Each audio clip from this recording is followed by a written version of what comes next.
여러분 안녕하세요, 블랙입니다. 조금 전에 연준 회의가 끝났습니다. 파월 연준 의장은 이 자리에서 기준금리를 동결시켰습니다. 작년 3월부터 연준은 기준금리를 꾸준히 올려왔었는데요. 한 번에 75bp를 올리는 자이언트 스텝, 한 번에 50bp를 올리는 빅 스텝, 여러 가지 스텝을 밟으면서 기준금리를 꾸준히 올려왔었습니다. 그러다가 이번에 드디어 기준금리를 동결한 것입니다. 정말 오랫동안 기다려온 소식인데요. 그런데 일각에서는 이런 말도 있습니다. 이것은 미국의 근원 소비자 물가지수의 전년 동월 대비 상승률인데요. 며칠 전에 나왔었죠. 최근에 발표된 미국의 근원 소비자 물가지수가 여전히 높은 수준을 그리고 있습니다. 5.3% 상승했죠. 그리고 이 수치는 팬데믹 이전의 수치 2%보다 2배 이상 높은 거예요. 엄청난 물가 상승이 지금 미국에서 나오고 있다. 이렇게 볼 수가 있습니다. 그럼에도 불구하고 연준은 기준금리를 동결한 것입니다. 좀 전에 말씀드렸듯 연준은 2022년 3월부터 기준금리를 줄기차게 올려왔습니다. 그리고 보통 기준금리 인상 효과는 금리를 올린 이후 1년부터 나타납니다. 그렇기 때문에 파월 입장에서는 기준금리 인상 효과를 조금 지켜보자. 일단은 한번 쉬고 데이터를 보고 앞으로 기준금리를 더 올릴지 말지 결정하겠다는 발언을 했습니다. 그러니까 이번에 기준금리를 동결했지만 이게 금리 인상의 끝은 아니야. 이런 말을 한 것입니다. 앞으로 충분히 더 올릴 수 있다면서 우리에게 겁을 줬습니다. 그렇다면 6월 회의에서 중요한 점도표를 보겠습니다. 보통 연준회의는 45일마다 한 번씩 열리는데요. 매 연준회의마다 점도표가 공개되는 것은 아닙니다. 3, 6, 9, 12월 1년에 4차례 연준은 점도표를 공개합니다. 점도표는 연준 위원들이 모여서 무기명 투표로 앞으로 기준금리가 어떻게 진행될까? 너라면 기준금리를 어디까지 올릴래? 이런 식으로 투표를 하는 것입니다. 왼쪽은 3월 달에 공개된 점도표이고요. 오른쪽은 이번 6월 달에 공개된 점도표입니다. 참고로 Y축 스케일이 좀 달라서 제가 5%에 해당되는 자리에 빨간색 선을 그어드렸습니다. 지난 3월 달에 2023년도에 연준 위원들은 기준금리를 5.1%까지 올릴 거야. 이렇게 전망을 했었는데요.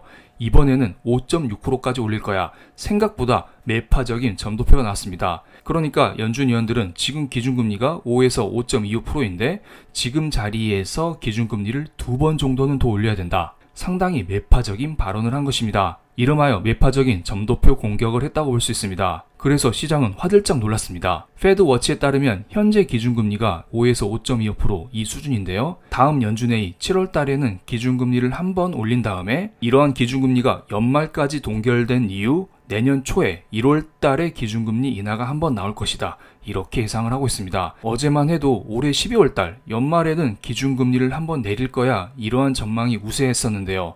사람들은 이제 연내 금리 인하에 대한 기대감을 다 저버렸습니다. 그냥 다 내려놓은 것이죠. 연준 너네 기준금리 인하 안 해준다 하니까 그냥 내가 포기할게. 그냥 올해에는 금리 인하 없다. 내가 졌다. 이렇게 사람들이 인정한 것입니다. 이렇게 볼 수가 있어요. 왼쪽은 연준에서 발표한 자료이고요. 오른쪽은 사람들의 생각을 나타낸 것입니다. 연준에서 금리를 동결한다 혹은 금리를 소폭 인상한다 이런 말을 하면 할수록 사람들은 올해의 금리를 내려주지 않을까? 연내 금리 인하에 베팅을 하곤 합니다. 그런데 연준에서 연내에 금리를 2번 올린다. 이렇게 강한 매파적인 발언을 해버리니까 사람들은 약간 쫄아서 연내 금리를 동결하지 않을까? 그리고 내년에 내려주지 않을까? 이렇게 살짝 물러선 발언을 한 것입니다. 사람들이 이렇게 나오니까 연준은 보다 더 세게 나올 수밖에 없습니다. 제가 볼 때는 연준에서 연내 추가적인 금리 인상보다는 연내 금리 동결 이것을 원하는 것 같습니다. 그래서 연내 금리 동결을 이끌어내기 위해서 어쩔 수 없이 연준은 연내 2차례 금리 인상 이 카드를 내세운 게 아닌가 이런 생각을 하고 있습니다. 이것은 이번에 연준에서 공개한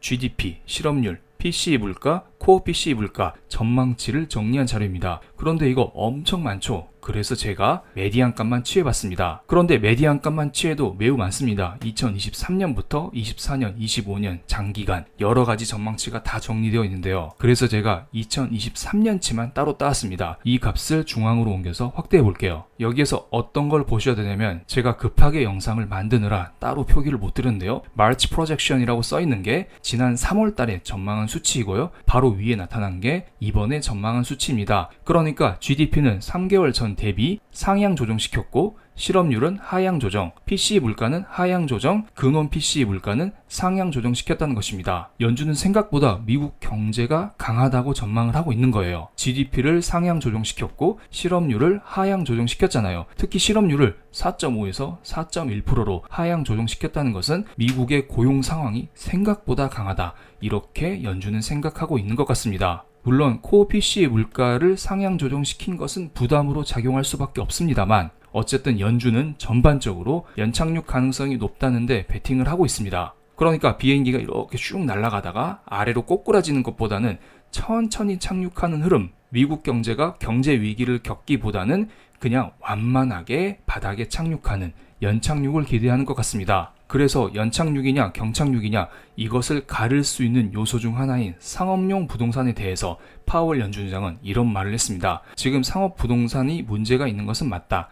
하지만은 시스템 위기로는 번지지 않을 것이다. 이것을 잘 관리해 나갈 것이다. 이런 말을 했습니다. 지난번에 옐런 재무장관이 한 말과 비슷한 느낌입니다. 그러면서 증시가 생각보다 괜찮았습니다. 경기 민감주들은 대체적으로 하락하는 모습을 보였지만은 매파적인 점도표 공격에도 불구하고 반도체 섹터, 빅테크 중심으로 시장은 전반적으로 강세를 보였습니다. 그렇다면 미국의 2년물 국채금리와 10년물 국채금리를 볼까요? 연준회의가 열리면서 미국의 2년물 국채금리는 소폭 상승, 10년물 국채금리는 소폭 하락 마감했습니다. 만약에 사람들이 연내에 2차례 금리 인상이라는 파월의 말을 그대로 믿었었다면 2년물과 10년물이 모두 급등했을 거라 봅니다. 그런데 그렇진 않았죠. 여기 나타나 있지 않지만 2년물 국채금리도 윗꼬리를 달면서 소폭 상승 마감에 그쳤고요. 10년물 국채금리는 이렇게 금리가 높아지면은 미국 경기 둔화가 나올 수 있다는 우려감에 소폭 하락 마감했습니다. 그만큼 사람들은 연준의 말을 곧이곧대로 믿진 않는다. 이렇게 볼 수가 있겠네요. 어쨌든 이벤트가 하나 둘씩 끝나가고 있습니다. 이틀 전에 미국의 소비자 물가 지수도 나왔고 이번에 연준 회의도 끝났습니다. 현재 2년물 국채금리가 상승하고 있다는 것은 부담일 수가 있습니다. 그렇기 때문에 지금부터 투자하시는 분들이라면 2년물 국채금리가 과연 여기에서 떨어질지 아니면 혹시나 올라갈지 이런 것을 잘 보시면서 투자하시기 바랍니다. 만약에 2년물 국채금리가 여기에서 더 올라가다가 혹시 어느 특정 구간을 터치하게 되면 사람들은 이거 금리가 너무 높네? 성장주가 위험하는 거 아니야?